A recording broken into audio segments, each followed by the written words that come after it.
क्या आपको अपने बिजनेस का प्रमोशन करवाना है या फिर सोशल मीडिया पर एंगेजमेंट बढ़वाना है या अपने बिजनेस को डिजिटली ग्रो करना चाहते हो? इसका वन स्टॉप सॉल्यूशन है द वॉइस डिजिटल नेटवर्क, जहां आपको मिलेगा social media market, YouTube ads, SEO, performance marketing, content marketing, professional photoshoot, video shoot और वीडियो एडिटिंग। अधिक जानकारी के लिए स्क्रीन पर दिए नंबर पर कॉन्टैक्ट करें। भिवंडी का सबसे बड़ा digital network the voice digital network.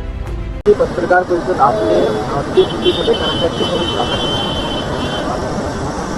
आज की प्रेस कॉन्फ्रेंस ये इसलिए है कि मैं वार्ड नंबर 10 से इच्छुक हूँ, इंटरेस्टेड हूँ कि मैं इलेक्शन में खड़ा होना चाहता हूँ।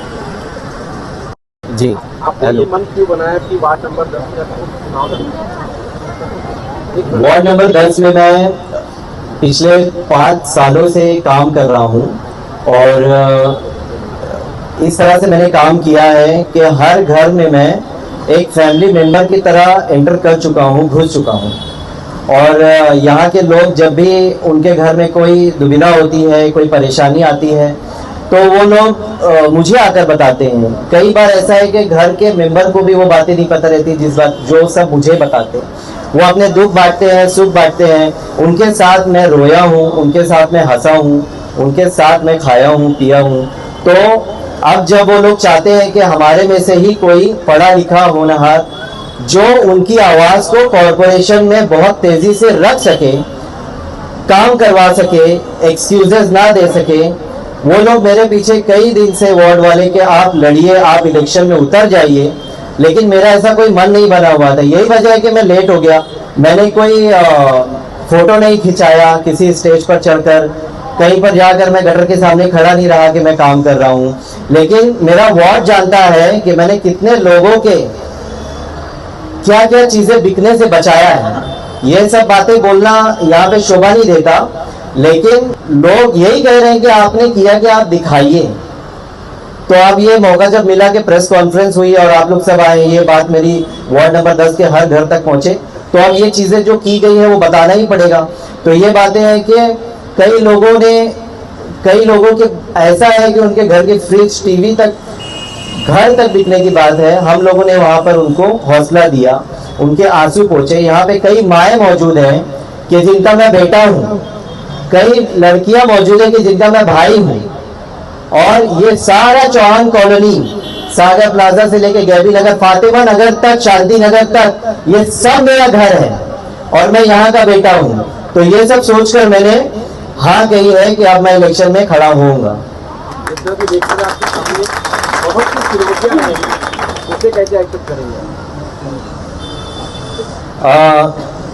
उसके लिए ये एक शेर है कि ये फूल मुझे कोई विरासत में मिले हैं, तुमने मेरा कांटों भरा बिस्तर नहीं देखा।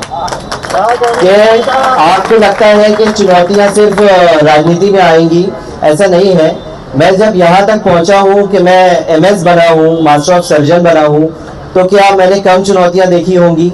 यह हंसता हुआ चेहरा, मासूम, भोला भाला आपको लगता है, लेकिन कई हजारों लाखों लोगों के आगे बढ़कर मैंने ये सब सीट हासिल की है और ये सब मैंने तरक्की हासिल की है।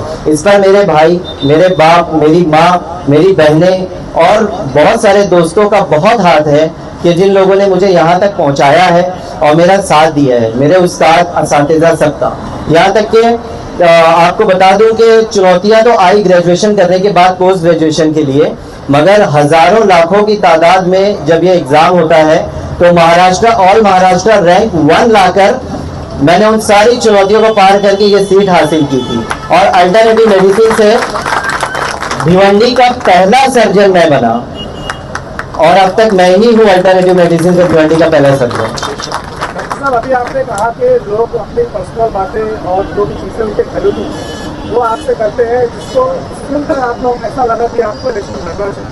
अक्सर ये होता है कि इलेक्शन लड़ने के पहले ये इमोशनल चीजें बताई जाती है और फिर इलेक्शन लड़ने के बाद जब जीत कर आते हैं तो ये बोलते हैं कि भाई इलेक्शन तो मैंने वार्ड के लिए लड़ा है, ना कि आपके पर्सनल के लिए। इस पर क्या करेंगे?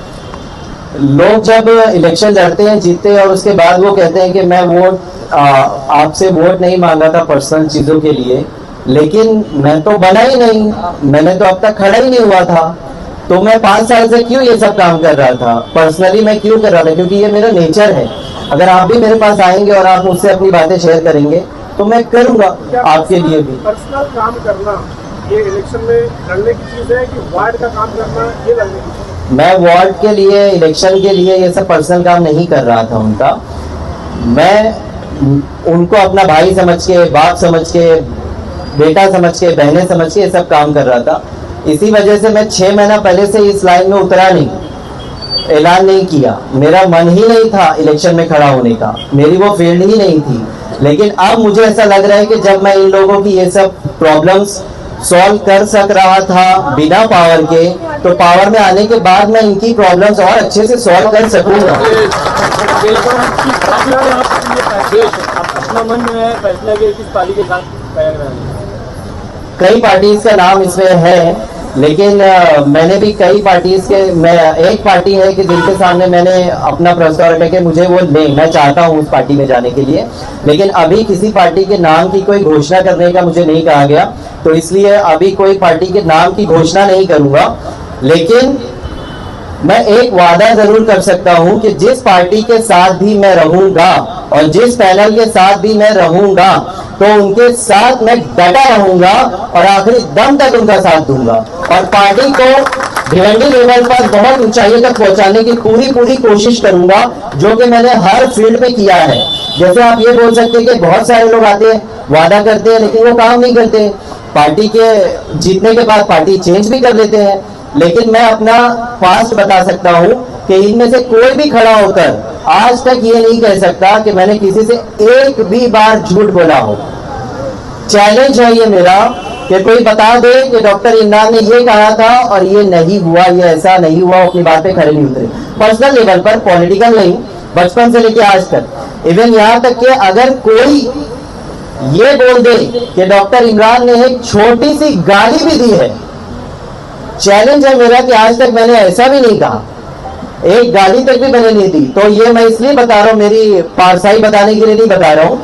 आप लोग कहते हैं, दुनिया वाले कहते हैं कि पॉलिटिक्स में ऐसे लोग आना चाहिए जो साफ सुथरे हों, पॉलिटिक्स में पढ़े लिखे लोग आना चाहिए, पॉलिटिक्स में तरक्की याफ्ता लोग आने चाहिए जो हमारी बात कह सके, सच्चे आना चाहिए, झूठे आते हैं। तो अब एक सच्चा आ रहा है, उसका खैर मकदम करें, वरना ये चीजें बोलना छोड़ दें। और दूसरी बात ये है कि मैं जब पॉलिटिक्स की बात कर रहा हूँ तो मेरे चाहने वाले जो मेरे बहुत करीब है वो कहते हैं आप पॉलिटिक्स में आ रहे हैं, आप झूठ बोल सकते हैं, आप पॉलिटिक्स में आ रहे हैं कि आप में चालाकी है। तो ये सब पॉलिटिक्स के लिए क्राइटेरिया बन गया है। पॉलिटिक्स में आने के लिए वक्त हुआ करता था, हमने माजी की बातें सुनी है, पढ़ी है कि पॉलिटिक्स में, सियासत में अव्वल वक्त में वही लोग आया करते थे जो जमाने में मुअज़्ज़ज़ हुआ करते थे। तो अब हम ऐसे ही लोगों को क्यों ढूंढ रहे हैं कि जो झूठ बोलना जानते हो और जो लोगों को वर्गलाना जानते हो। अगर मैं कह रहा हूं कि मैं सच बोल रहा हूं, अगर मैं कह रहा हूं कि मैं डटा रहूंगा, तो मैं कह रहा हूं और आप इस बात से मैं कभी पीछे नहीं हटूंगा। आप लोग अगर आगे भी रहे साथ में तो फिर मुझसे सवाल कर सकते हैं। डॉक्टर साहब ये बताइए, जिस तरह से आप इस बड़े मैदान में वार्ड नंबर 10 में किस तरह की घटना हालात है और किन कुछ मुद्दों को लेकर आप काम करें, खासकर देखा जाता है, विजन क्या है मैनिफेस्टो और वार्ड के लिए जो काम है, कई सारी स्कीम्स आपने बताई, योजनाएं, ये तो कई सारी एनजीओ भी करती है या नहीं भी करती है। आपसे हमारा सवाल था, आपका विजन क्या as a political leader, as a corporator, आप जीतने के बाद किन मुद्दों को सामने रख के ये मतलब पहला काम करेंगे, क्या खस्ता हालत है जो जिस पर आप काम करेंगे ये बताइए और इसकी क्या गारंटी है, इसके बारे में बताइए। यही सब खस्ता हालात है जो आप बता रहे हैं कि आप क्या करेंगे, तो मैं ये सब करूंगा। सड़क खस्ता हालत, पानी, ठीक है मैं आपको बता देता हूँ, पानी की बहुत, पानी, सड़क, सफाई नहीं है, एयर पोल्यूशन है और स्ट्रीट पोल्यूशन है और एजुकेशन नहीं है लोगों के पास में, अवेयरनेस नहीं है किसी काम को लेकर, कौन हमारा काम कर सकता है, क्या कर सकता है, ये सब मालूमात नहीं, ये सब मालूमात पहुंचाना। और ये सब स्कीम जो है, आप कहते हैं कि बहुत सारी एनजीओज है, बहुत सारे ये है जो ये सब काम कर रहे हैं।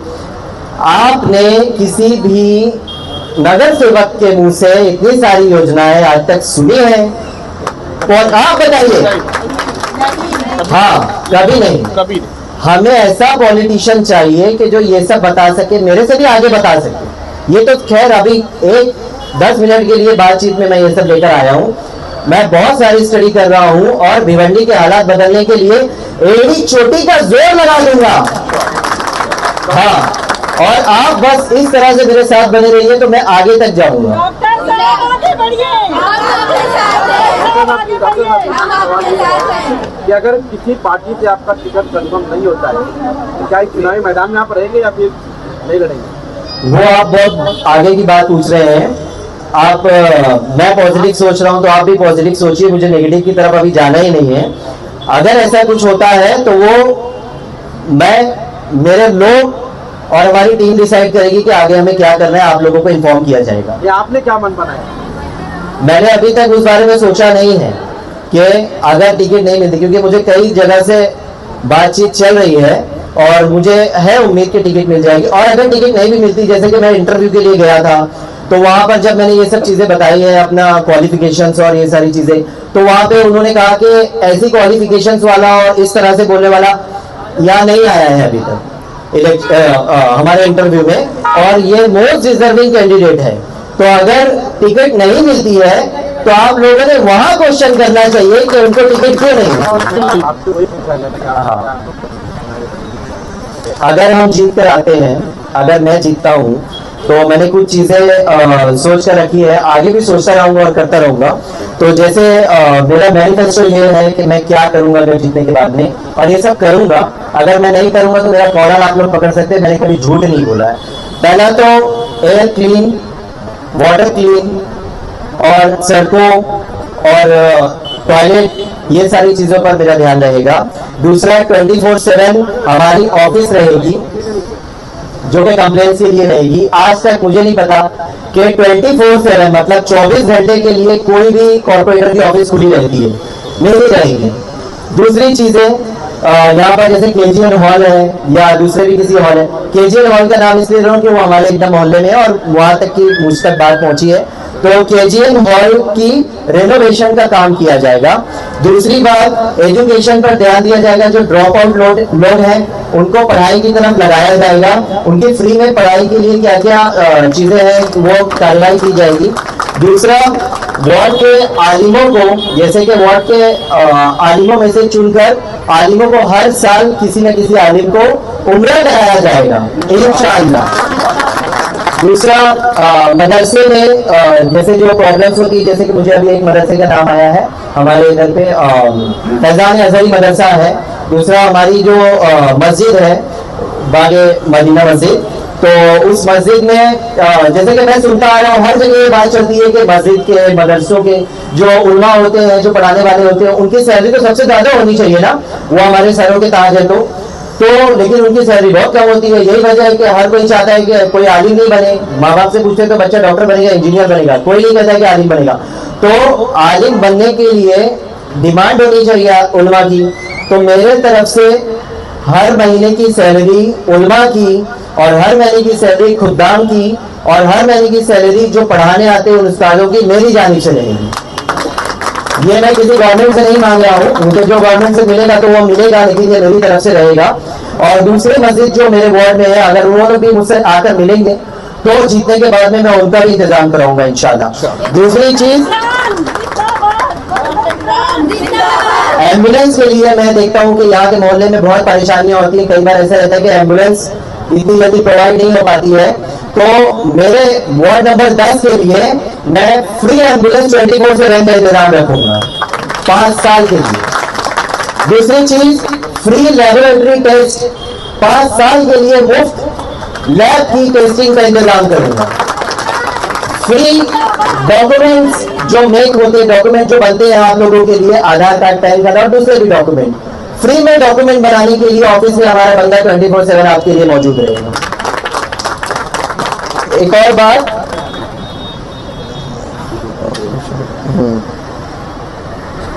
रोटी बैंक, ये तो मेरा पहले से बहुत सारे सपने हैं, जैसे कि ओल्ड एज हाउस खोलना, जो लोग माँ बाप को नहीं रखते हैं तो वो माँ बाप को मैं रखूंगा। ये सारी चीजें तो वो बात की बात है, लेकिन रोटी बैंक मैंने सुना है जितने भी जो धार्मिक स्थल हुआ करते थे पहले भी, और पहले के जो हमारे बुजुर्ग हुआ करते तो लोगों को खाने प्रोवाइड करते थे। तो उसमें से एक चीज तो मैं स्टार्ट कर ही दूंगा अगले दिन से, जब से अगर मैं जीतूंगा, कि रोटी बैंक जिसमें रोटी बैंक नहीं नाम रहेगा उसका, वो डायरेक्टली हम खाना प्रोवाइड करेंगे। पूरे भिवंडी शहर के जितने फकीर हैं उनको खाना प्रोवाइड किया जाएगा मुफ्त में। डॉक्टर साहब जिंदाबाद। उनका ऐसा सिस्टम रहेगा, वो हम बताएंगे कि वो नाम लिखा कर जाएंगे सुबह में और शाम में उनको खाना खिलाया जाएगा, उसका इंतजाम ये रहेगा। तो उसमें हमारे मोहल्ले के लिए भी जो लोग हैं कि जिनके घरों में खाना नहीं पकता है या फकीर लोग जो हैं उनको खाना वहां पर खिलाया जाएगा। तो इसके अलावा भी बहुत सारी चीजें मैंने सोच रखी है, वो मैं करूंगा। और इसके पहले भी मैंने ये सब बहुत सारी चीजें की हैं, जैसे कि एक दो एग्जांपल दे देता हूं मैं कि आप बोल रहे कि इतना बोल रहे इससे क्या किया होगा। मोहल्ले का एक शख्स था, मैं किसी का नाम नहीं लूंगा, सारे रिकॉर्ड मेरे पास में है। उस शख्स को ऑपरेशन की जरूरत थी, रात में 4 से 5 बजे तक का टाइम था वो, और ऐसा था कि अगर उसको गवर्नमेंट हॉस्पिटल में भेजा जाएगा तो वो खत्म हो जाएगा, उसका बीपी बिल्कुल ड्रॉप हो रहा था, इंटेस्टाइनल ऑब्स्ट्रक्शन का पेशेंट था वो। उसको ओटी में लिया जा चुका था। हम लोगों ने तैयारियां की कि ऑपरेशन करेंगे, लेकिन उसका कोई नहीं था। एक फ्रेंड उसका आए थे साथ में और उन्होंने उसको छोड़कर चले गए थे। इमाम साहब और हर एक तक को मैंने मोहल्ले के कई जिम्मेदारान को फोन किया था, लेकिन उस टाइम किसी से मेरी बात नहीं हो पाई। 2-3 मोहल्ले की ख्वातीन आई बुजुर्ग, उन लोगों को मैंने कहा कि आप लोग गवाह रहिए कि मैं इनका ऑपरेशन में कर रहा हूँ अपनी जिम्मेदारी पर, क्योंकि जान चली जाएगी। उस बंदे का ऑपरेशन मैंने किया हमारी टीम ने, और वो बंदा आज सही सलामत मौजूद है।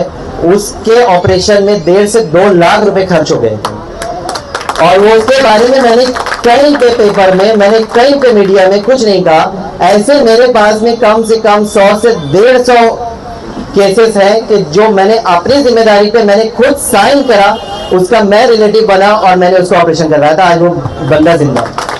इस तरह से मेरे पास सैकड़ों हजारों मिसालें हैं कि जो मैं आपको गिनवा सकता हूँ, लेकिन अभी इस बात का वक्त नहीं। आप समझ लीजिए, खाली आप लोगों तक मोहल्ले में सर्वे करके पूछ लीजिए, और इंशाल्लाह आगे भी आप लोगों ने मौका दिया तो मैं आपके साथ में डटा रहूंगा, और इसी तरह से मैं अपनी खिदमत अंजाम देता रहूंगा। डॉक्टर साहब